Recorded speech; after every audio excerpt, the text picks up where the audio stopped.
Does the CIA train you on reading body language to find out if somebody's lying or not? Well, so I recruit someone. They have access to intelligence, and that they might, in fact, have the right personality characteristics that I'm looking for. But that doesn't end there. The entire relationship, I'm constantly watching, listening, vetting, as I said.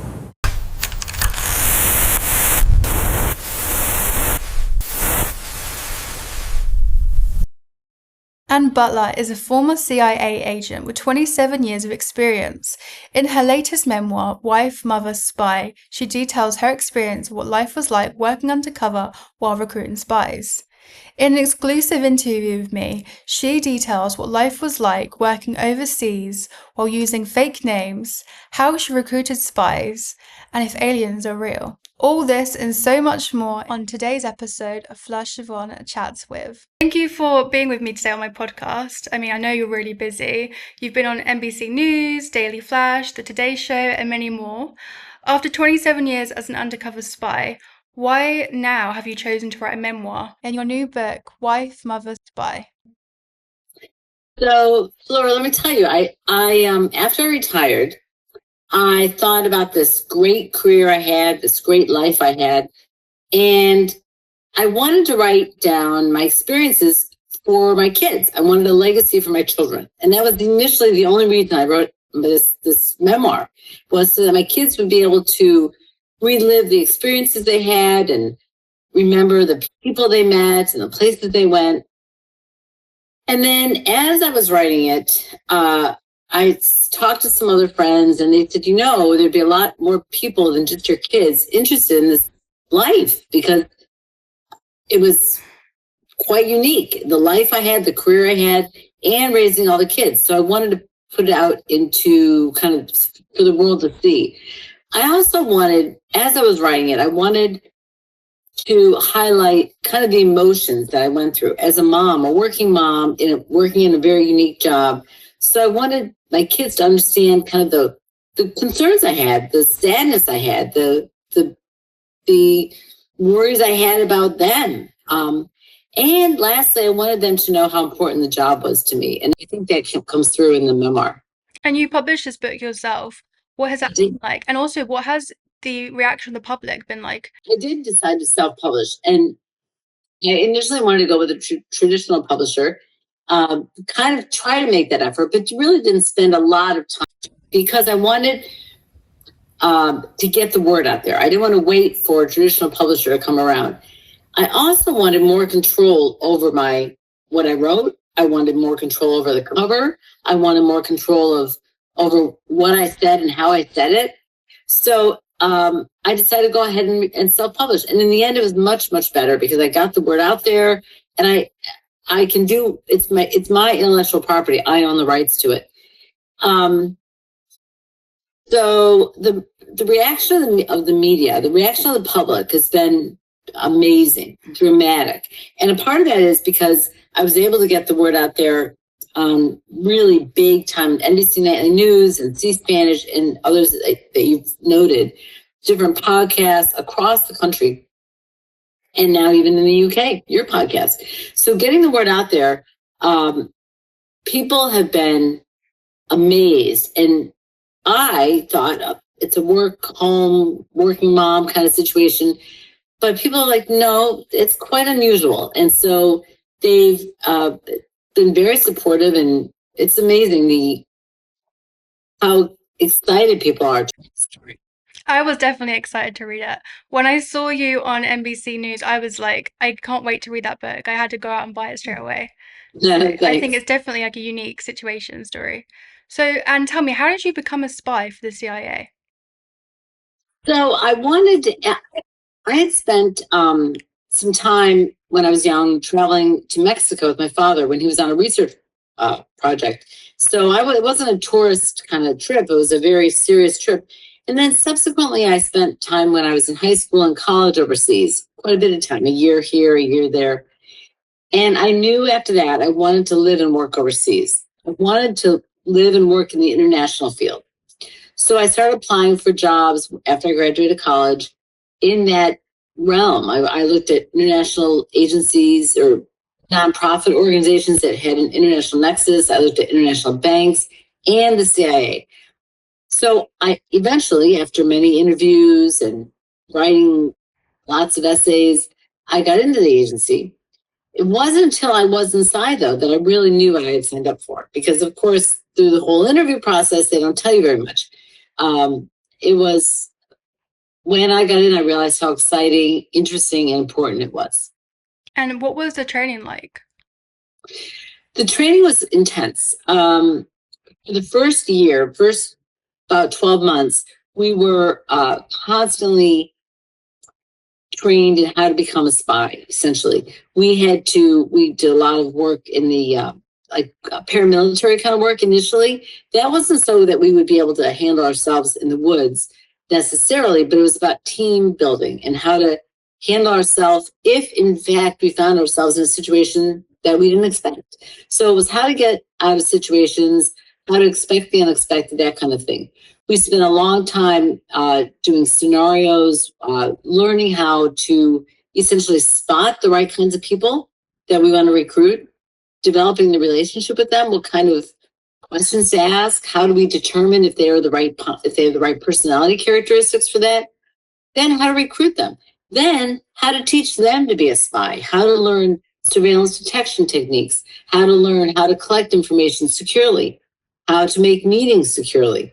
So it was a constant focus on training for that first year. And then, of course, the training continues throughout your whole career. And during your training, you also learned how to use weapons as well. Before this, had you ever used a gun before? So I had shot a little bit, just with my husband. We would go to the range periodically, but not very much. But it was when I had to use it for work or learn to use it for work that it was very serious.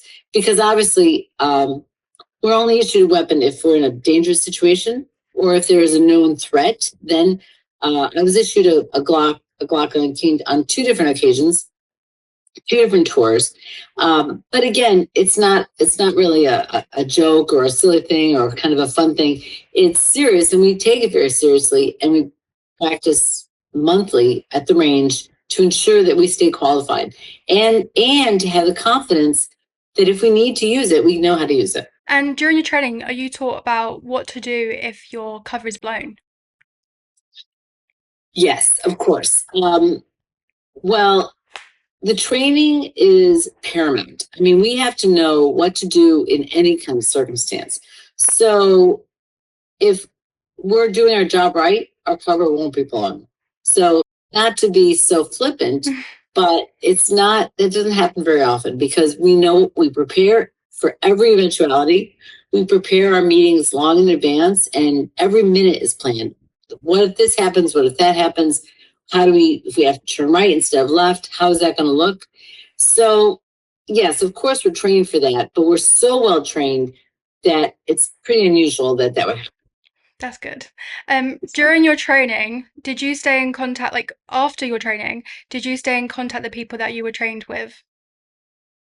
My colleagues, I mean, my age. Well, I don't know how it looks, but for me, when I picture like spy school, essentially, I assume that there's a bunch of soon-to-be trained spies who are training together. Is that true or not really? Is it one-on-one? No, we had a lot of training. We were in a class together, and just to clarify too, that we are not the spies. We recruit spies. Yeah. We're the officers. So we were there. We were all trained together, and then after our training, we get deployed to different areas, different parts of the world. Some of us are in Washington until we get our maybe language training or other training that we need, and then we go overseas. Our class and those others that we encounter through our careers, you cross paths all the time. So somebody might end up with you in the same country. You might be together for a couple weeks in a training class. So yes, we've all stayed in not close touch, but you're in this business, a very unique business. So of course, when paths cross, you acknowledge each other. That's great. Yeah, I was thinking about what it would look like. It takes a really confident person to apply for the CIA and also work for the CIA. What would you say from your childhood has made you be able to be this confident person who was able to apply? I would say Part of it is my international experience. I think being able to handle yourself overseas and in different cultures. And I think a lot was my upbringing. It was a very, I had very supportive parents. They were willing to support me in anything I did. It was a very stable environment. My mom and dad, my three brothers. Um, I think that really kind of led to me wanting to being confident that I could do anything, and give it a try. Give it a try and see if it works.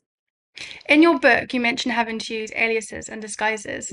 Were there any moments when you used a disguise that you can share with us? So light disguises I used all the time. A light disguise, just glasses or a scarf or a mole on my face or something that would change my profile. That was used all the time as I was going from point A to point B, going into a store, then leaving a store looking a little bit different. I would use that to avoid surveillance being able to follow me or trying to confuse them. I would also use it if I was meeting somebody for only one time.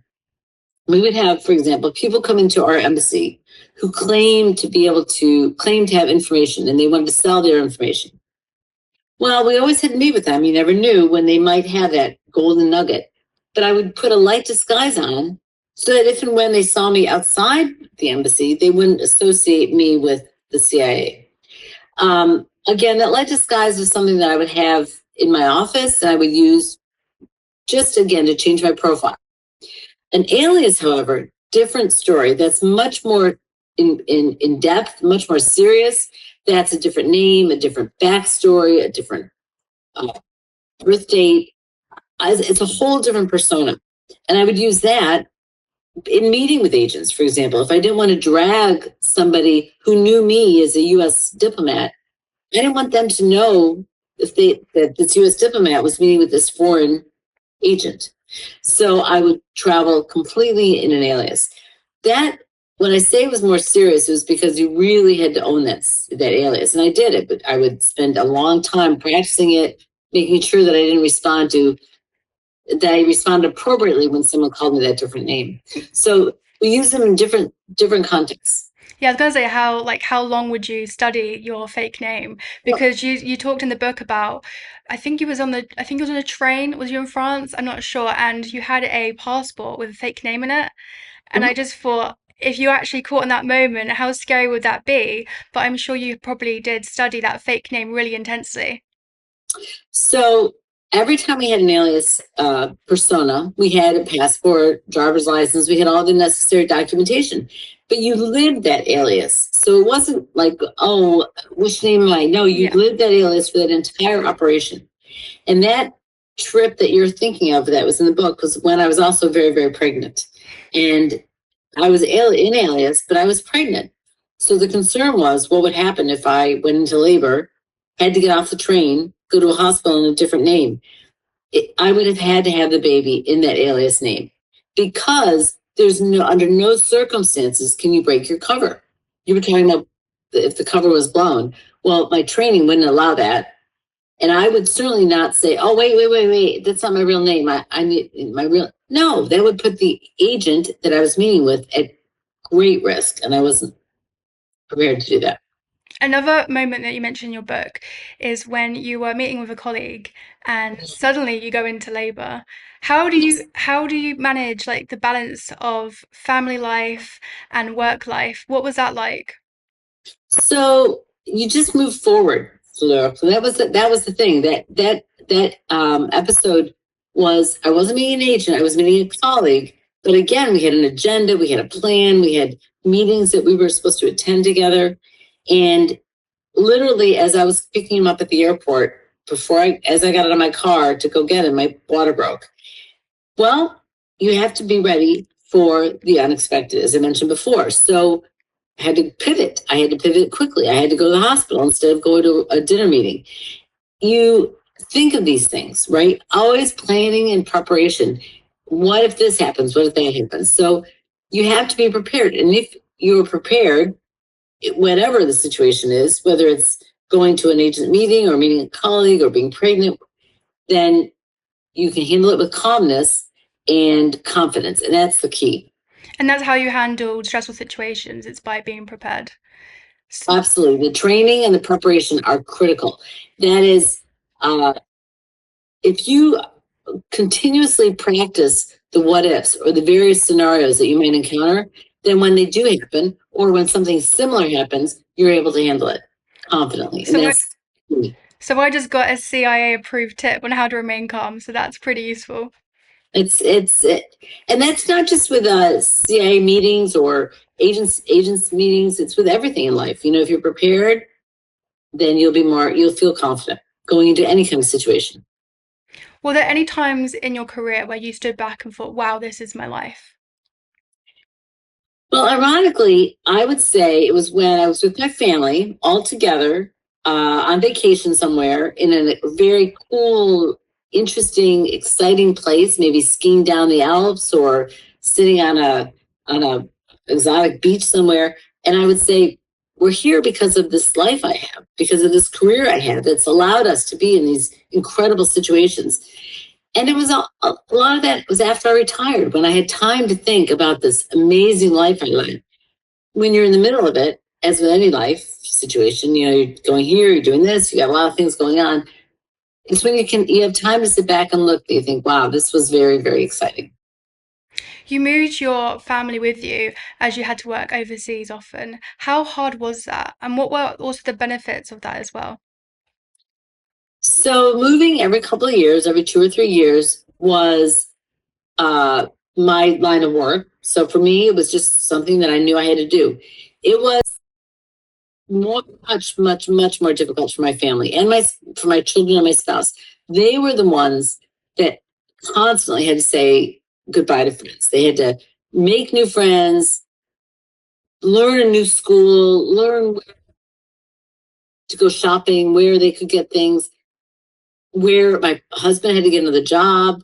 And then all of a sudden they had to say goodbye to those people, say goodbye to colleagues, say goodbye to friends. And it was quite heartbreaking to see, for me to watch. That was the hardest thing for them. The benefits, a million benefits. I mean, the opportunities, the things we saw, the people we met, the places we went, incredible things we've done. And being able to do it all together as a family was really a blessing. What is one moment in your career which felt ordinary at the time, but maybe looking back, you realize wasn't actually that ordinary? I would have to say maybe some of the operations that I did where I traveled in Alias, for example, which I thought was just part of the job. But then I would come home and realize I had my kids there. I was just doing the mom thing, reading them stories. So I think it was pretty much my whole, going to work, doing this, what I thought was an ordinary operation or discussing an ordinary operation, but then coming home to make dinner for the family. So it was kind of like the dichotomy of doing both this crazy job and doing normal run-of-the-mill household things. From your career, has it made it during your time as a CIA agent, did it make it harder for you to trust people? No, you mean people like friends and family? Yeah, so for example, when you were working overseas, often you would have people who'd come and help look after your children. Did you Yeah. vet them a bit more, to make sure that you definitely could trust them? So when you talk specifically about that, well, we had all the people that worked for us, whether they were nannies, whether they were even just gardeners or caretakers, they were all vetted. That means that they were all checked by our organization to make sure that they didn't have any skeletons in the closet. So I was never concerned about that.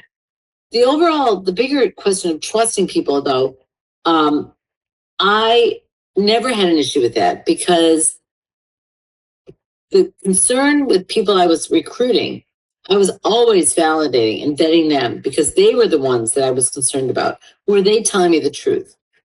I mean, if we're going out to recruit spies and collect intelligence that we're going to pass on to our administration, our executives, well, it has to be real intelligence has to be accurate. So I wanted to make sure that those people were telling me the truth. And we had ways of determining, we might look elsewhere to see if the same information was corroborated from a different source. So that's my concern. That was my concern. And I would constantly be checking, rechecking that. You can't carry that into your personal life, because if you're always questioning your friends and your family, that's going to be it. You're going to ruin all your relationships. So that's an issue of keeping it separate. I did trust my family, friends. I did not always trust entirely the people that I was recruiting. They're the ones I had to vet. That makes sense. And this is just a random question just thought of while you were talking about that. Does the CIA get you to look at people's body language when you're with new people you're recruiting? Do you look at body language as well to tell if they're lying? Absolutely, Fleur. Absolutely. I mean, when we were spending, so I recruit someone. It's after a long period of time. I determine, yes, that they have access to intelligence, and that they might, in fact, have the right personality characteristics. But that doesn't end there. The entire relationship, I'm constantly watching, listening, vetting, as I said, their body language. Of course, that's one small, simple thing to be able to watch during a meeting.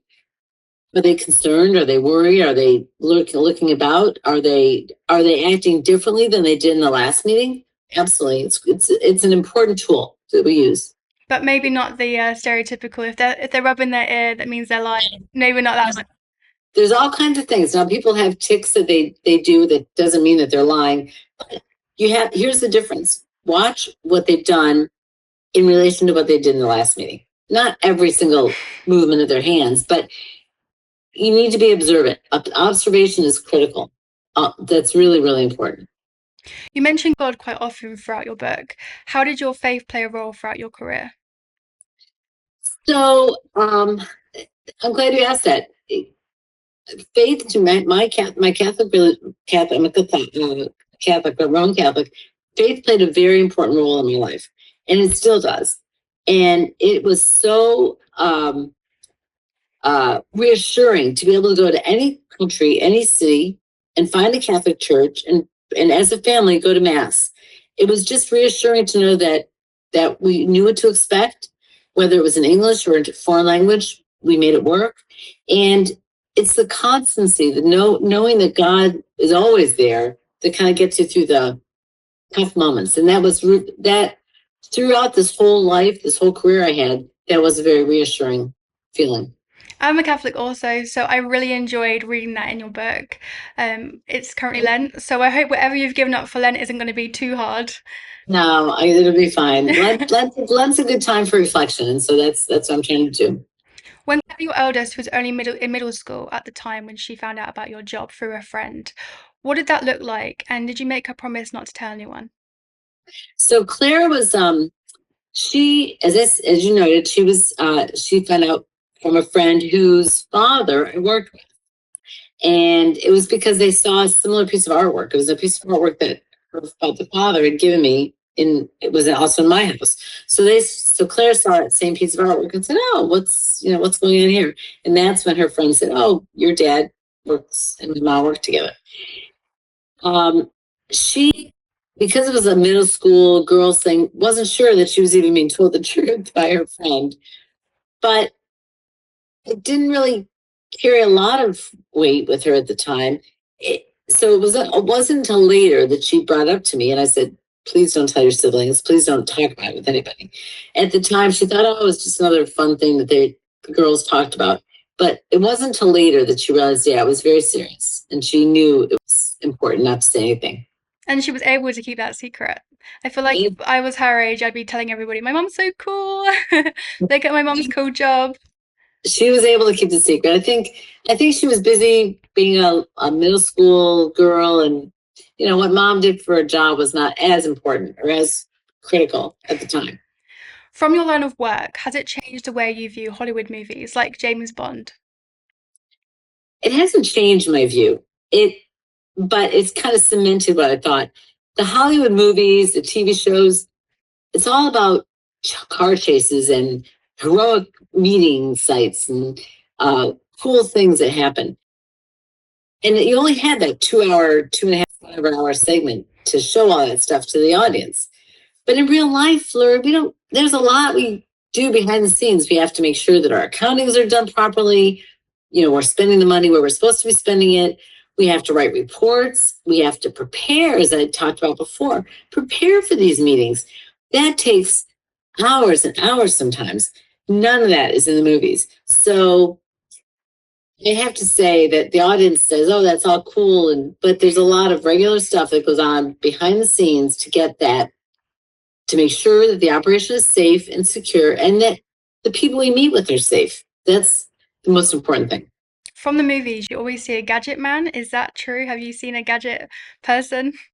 So we have a whole section of the agency that's called Science and Technology Directorate. They're the ones that make those gadgets. And there are gadgets. Yes. In your book, it's not quite the same, but people part of your team, they made you a conceal section in your coach bag. I thought that was pretty cool.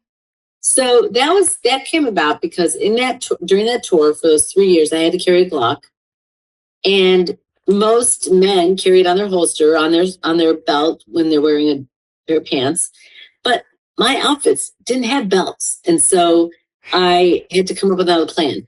Well, it was because I carried this bag. It could have been any kind of bag, but it was a coach bag that I carried every day to work with my lunch and things like that. So that's what these officers, these technical officers, who in fact create concealment devices, that's in fact what they did. They created a concealment device in my bag that I would be able to hide, conceal the weapon, but use it and be able to pull it out and use it if and when I needed to. So it was great because I carried that bag everywhere. It was perfect. What was it like after keeping the secrecy about your career for all those years to finally be able to reveal the truth about your job?